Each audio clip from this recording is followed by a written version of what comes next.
ಎಲ್ಲರಿಗೂ ನಮಸ್ಕಾರ ರೀ. ರಿಯಾಸ್ ಕಿಚನ್ಗೆ ಸ್ವಾಗತ. ಇವತ್ತು ನೀವು ನೋಡ್ತಾ ಇರ್ಬೋದು ರೀ, ನಾನಿಲ್ಲಿ ಮೀಡಿಯಮ್ ಸೈಜಿನ ಒಂದು ಕ್ಯಾರೆಟ್ ತುರಿಯನ್ನು ಸ್ವಲ್ಪ ಸಣ್ಣದ ಇದರಲ್ಲೇ ತುರ್ಕೊಂಡಿದ್ದೀನಿ ರೀ, ತುಂಬ ದಪ್ಪಗೆ ತುರ್ಕೊಂಡಿಲ್ಲ.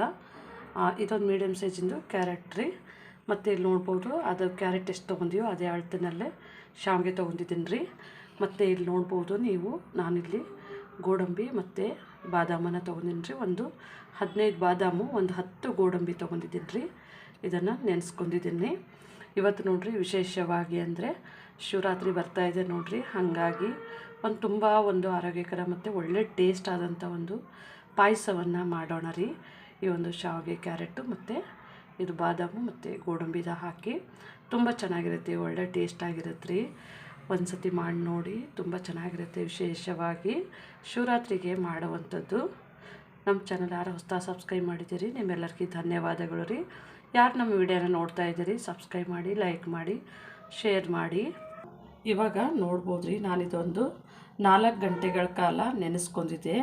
ನಿಮಗೆ ಟೈಮ್ ಇಲ್ಲ ಅಂತಂದರೆ ನೀವು ಬೆಳಗ್ಗೆ ಮಾಡಬೇಕಾದ್ರೆ ರಾತ್ರಿ ನೆನೆಸ್ಬೋದು ರೀ. ನಾನು ಬೆಳಗ್ಗೆ ಹೊತ್ತಿಗೆ ನೆನೆಸಿದೆ. ಈಗ ಮಕ್ಕಳು ಸ್ಕೂಲಿಂದ ಬರ್ತಾರೆ ನೋಡಿರಿ, ಆ ಟೈಮ್ನಲ್ಲಿ ಈ ಥರ ಒಂದು ಸಾಯಂಕಾಲನೂ ಆಗುತ್ತೆ. ಮತ್ತು ವಿಶೇಷವಾಗಿ ಹಬ್ಬಗಳಲ್ಲಿ ಮಾಡುವಂಥದ್ದು ರೀ, ಹಾಗಾಗಿ ತುಂಬ ಸುಲಭವಾಗಿ ಇವನ್ನು ಬಿಡಿಸ್ಕೊತಾ ಇದ್ದೀನಿ ರೀ. ನಮ್ಮದು ಇದನ್ನು ನೆನೆಸಿರುವಂತಹ ಬಾದಾಮು. ಇವಾಗ ನೋಡ್ಬೋದು ರೀ, ನಾನು ಬಾದಾಮ ಎಲ್ಲವನ್ನು ಸಿಪ್ಪೆಯನ್ನು ಬಿಡಿಸಿ ಇಟ್ಕೊಂಡಿದ್ದೇನೆ. ನಾನಿಲ್ಲಿ ಒಂದು ಬಾಣಲಿ ಇಟ್ಕೊಂಡಿದ್ದೇನೆ ರೀ ಬಿಸಿ ಮಾಡೋಕ್ಕೆ. ಇವಾಗ ಈ ಬಾಣಲಿಗೆ ನೋಡಿರಿ, ನಾನು GRB ತುಪ್ಪವನ್ನು ತೊಗೊಂಡಿದ್ದೇನೆ. ಇದನ್ನು ಒಂದು 2 ಸ್ಪೂನ್ ಹಾಕೊಳ್ಳೋಣ. ಇವಾಗ ನಾನೊಂದು 2 ಸ್ಪೂನ್ ತುಪ್ಪ ಹಾಕೊಂಡಿದ್ದೀನಿ ರೀ. ಸ್ವಲ್ಪ ನಮ್ಮದು ತುಂಬ ಬಿಸಿ ಆಗಿದೆ. ಈ ಟೈಮ್ನಲ್ಲೇ ನಾವು ಇದನ್ನು ಶಾವಿಗೆಯನ್ನು ಹುರ್ಕೊಳ್ಳೋಣ ರೀ. ಸ್ವಲ್ಪ ನಮ್ಮದು ತುಪ್ಪ ತುಂಬ ಬಿಸಿ ಆಗಿದೆ, ಹಾಗಾಗಿ ಸ್ವಲ್ಪನೇ ಸ್ಲೋ ಮಾಡ್ಕೊಂಡು ಈ ಥರ ರೀ. ಅಂದರೆ ಇದು ಸ್ವಲ್ಪ ಶಾವಿಗೆ ಸ್ಲೋ ಫ್ಲೇಮ್ನಲ್ಲೇ ಸ್ವಲ್ಪನೇ ಇದನ್ನು ಹುರ್ಕೋಬೇಕ್ರಿ, ಅಂದರೆ ಬಿಸಿ ಮಾಡ್ಕೋಬೇಕು. ಈ ಥರನೇ ಸ್ವಲ್ಪನೇ ಫ್ರೈ ಆಗಂಗೆ. ಇವಾಗ ನಮ್ಮ ಸ್ವಲ್ಪ ಶಾವಿಗೆ ಬಿಸಿ ಆಗಿದೆ. ಇವಾಗ ಕ್ಯಾರೆಟನ್ನು ಬಿಸಿ ಅಂದರೆ ತುಪ್ಪದಲ್ಲೇ ಹುರಿಬೇಕ್ರಿ, ಚೆನ್ನಾಗಿರುತ್ತೆ ಟೇಸ್ಟು. ಇವಾಗ ಇದೊಂದು ನೋಡಿರಿ, ಸ್ವಲ್ಪ ಇದನ್ನು ಸಹ ನಾವು ಇದರೊಳಗೆ ಬಾಡಿಸ್ಕೊಂಡ್ರೆ ಸಾಕು. ಸ್ವಲ್ಪ ಇದು ನಮಗೆ ಹಸಿ ವಾಸನೆ ಹೋಗೋ ತನಕ ನಾವು ಬಾಡಿಸ್ಕೋಬೇಕ್ರಿ. ಇವಾಗ ನಾವು ಇದನ್ನು ಬಾಡಿಸ್ಕೊಂಡಿದ್ದೀವಿ ನೋಡಿರಿ, ಸ್ವಲ್ಪನೇ ಇದು ನಮಗೆ ಚೆನ್ನಾಗಿ ತುಪ್ಪದಲ್ಲಿ ಘಮ ಚೆನ್ನಾಗಿ ಬರ್ತಾಯಿದೆ. ಆವಾಗ ಇದನ್ನು ಎರಡನ್ನು ತೊಗೊಂಡು ನಾವು ಈ ಥರನೇ ಮಿಕ್ಸ್ ಮಾಡ್ಕೊಳ್ಳೋಣ ರೀ ಇದನ್ನು ಒಟ್ಟಿಗೆ. ಇವಾಗ ಇದಕ್ಕೆ ನೋಡಿರಿ, ನಾನು ಒಂದು ದೊಡ್ಡ ಲೋಟದಲ್ಲಿ ಹಾಲನ್ನು ಹಾಕ್ತಾಯಿದ್ದೀನಿ ರೀ. ಅಂದರೆ ಸ್ವಲ್ಪ ದಪ್ಪ ಹಾಲೇ ಹಾಕ್ತಾಯಿದ್ದೀನಿ ರೀ.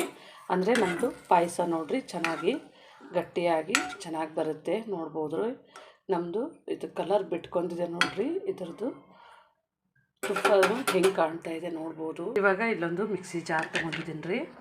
ನಾವೇನು ಹಾಕ್ಕೊಂಡಿದ್ದೆ ನೋಡಿರಿ, ಇದನ್ನು ಅಂದರೆ ಗೋಡಂಬಿ ಮತ್ತು ಬಾದಾಮನ್ನು ಇದರೊಳಗೆ ಹಾಕ್ಕೊಳ್ಳೋಣ. ಗೋಡಂಬಿ ಬಾದಾಮಿ ಹಾಕ್ಕೊಂಡಾಗಿದೆ ನೋಡಿರಿ. ಇಲ್ಲಿ ನಾನು 1.5 ಟೇಬಲ್ ಸ್ಪೂನಷ್ಟು ಇದರೊಟ್ಟಿಗೆ ನೆನೆಸಿದ್ದೆ. ಇದು ಸಪ್ರೇಟಾಗಿಯೇ ನೆನೆಸಿದ್ದೆ ರೀ. ಗಸಗಸೆ ಇದ್ರ ಟೇಸ್ಟು ಚೆನ್ನಾಗಿ ಕೊಡುತ್ತೆ. ಇವಾಗ ನೋಡ್ಬೋದು ರೀ, ನಾನೊಂದು ಅರ್ಧ ಕಪ್ನಷ್ಟು ಇದಕ್ಕೇ ಹಾಲನ್ನು ಹಾಕ್ತಾಯಿದ್ದೇನೆ.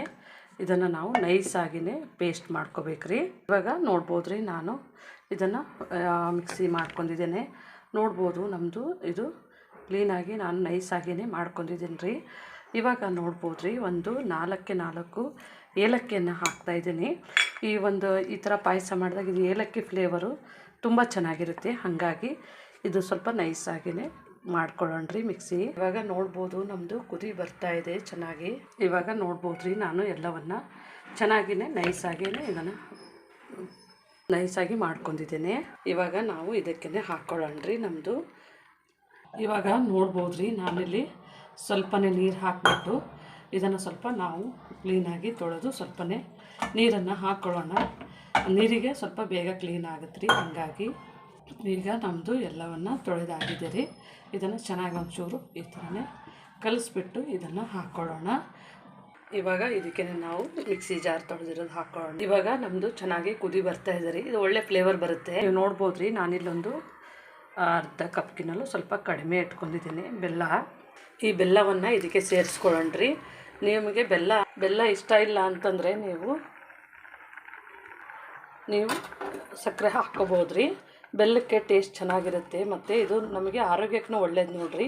ಹಾಗಾಗಿ ನಾನು ಇದರಲ್ಲಿ ಬೆಲ್ಲವನ್ನು ಯೂಸ್ ಮಾಡಿದ್ದೇನೆ ರೀ. ತುಂಬ ಟೇಸ್ಟ್ ಚೆನ್ನಾಗಿರುತ್ತೆ. ಇವಾಗ ನಾವು ಇದನ್ನು ಒಂದು 5 ನಿಮಿಷಗಳ ಕಾಲ ಚೆನ್ನಾಗಿ ಇದನ್ನು ಕುದಿಸ್ಕೊಂಡಿದ್ದೇವೆ ರೀ, ಅಂದರೆ ಬೇಯಿಸ್ಕೊಂಡಿದ್ದೇವೆ ರೀ. ಇವಾಗ ನೋಡಿರಿ ಇದಕ್ಕೆ ಒಂಚೂರು ಏಲಕ್ಕಿ ಮತ್ತು ಜಾಯಿಕಾಯಿ ಪುಡಿ ನೋಡಿರಿ ಸ್ವೀಟ್ನಲ್ಲಿ ಹಾಕ್ಬೇಕು, ಚೆನ್ನಾಗಿರುತ್ತೆ. ಇದನ್ನು ಇದರೊಟ್ಟಿಗೆ ಚೆನ್ನಾಗಿ ಮಿಕ್ಸ್ ಮಾಡೋಣ ರೀ. ಇವಾಗ ನೋಡ್ಬೋದು ರೀ, ಒಂಚೂರನೇ ನಾನು ಚಿಟಿಕೆಯಷ್ಟು ಉಪ್ಪನ್ನು ಸೇರಿಸ್ತಾ ಇದ್ದೀನಿ ರೀ. ನಾವು ಸ್ವೀಟ್ ಮಾಡಿದಾಗೆ ಉಪ್ಪು ಹಾಕ್ಬೇಕು ನೋಡಿರಿ, ತುಂಬ ಟೇಸ್ಟು ಚೆನ್ನಾಗಿ ಬರುತ್ತೆ ರೀ. ಇವಾಗ ನಮ್ಮದು ಇದು ರೆಡಿ ಆಗಿದೆ. ಇವಾಗ ಇನ್ನೊಂದೆರಡು ನಿಮಿಷ ಬೇಯಿಸ್ಕೊಂಡಿದ್ದೀನಿ ರೀ. ನಾನಿವಾಗ ಸ್ಟವನ್ನು ಆಫ್ ಮಾಡ್ತಾ ಇದ್ದೀನಿ ರೀ. ನಮಗೆ ಇದು ನೋಡಿರಿ ಪಾಯಸ ರೆಡಿ ಆಗಿದೆ, ತುಂಬ ಟೇಸ್ಟ್ ಆಗಿರುತ್ತೆ. ಇವಾಗ ನೋಡ್ಬೋದು ರೀ, ನಮ್ಮದು ಪಾಯಸ ರೆಡಿ ಆಗಿದೆ. ನೀವು ಮನೆಯಲ್ಲಿ ಒಂದು ಸತಿ ಮಾಡಿ ನೀವು ನೋಡ್ಬೋದು ರೀ, ಇಲ್ಲಿ ನೋಡ್ಬೋದು ರೀ, ಇಷ್ಟು ಚೆನ್ನಾಗಿರುತ್ತೆ. ನಾನು ದ್ರಾಕ್ಷಿ ಗೋಡಂಬಿ ಏನೂ ಹಾಕಿಲ್ಲ, ಅಂದರೆ ನಾನೀಗ ಹೆಂಗಿದ್ರೂ ರುಬ್ಬಕ್ಕೆ ಹಾಕಿ ನೋಡಿರಿ. ನೀವು ಮನೆಯಲ್ಲಿ ಇದೇ ಥರನೇ ಮಾಡ್ಕೊಳ್ಳಿ, ತುಂಬ ಚೆನ್ನಾಗಿರುತ್ತೆ, ಒಳ್ಳೆ ಟೇಸ್ಟ್ ಆಗಿರುತ್ತೆ. ನಮ್ಮ ಚಾನಲ್ ಸಬ್ಸ್ಕ್ರೈಬ್ ಮಾಡಿ, ಲೈಕ್ ಮಾಡಿ, ಶೇರ್ ಮಾಡಿ. ನಮ್ಮ ವಿಡಿಯೋನ ನೋಡಿದ್ದಕ್ಕಾಗಿ ಧನ್ಯವಾದಗಳು.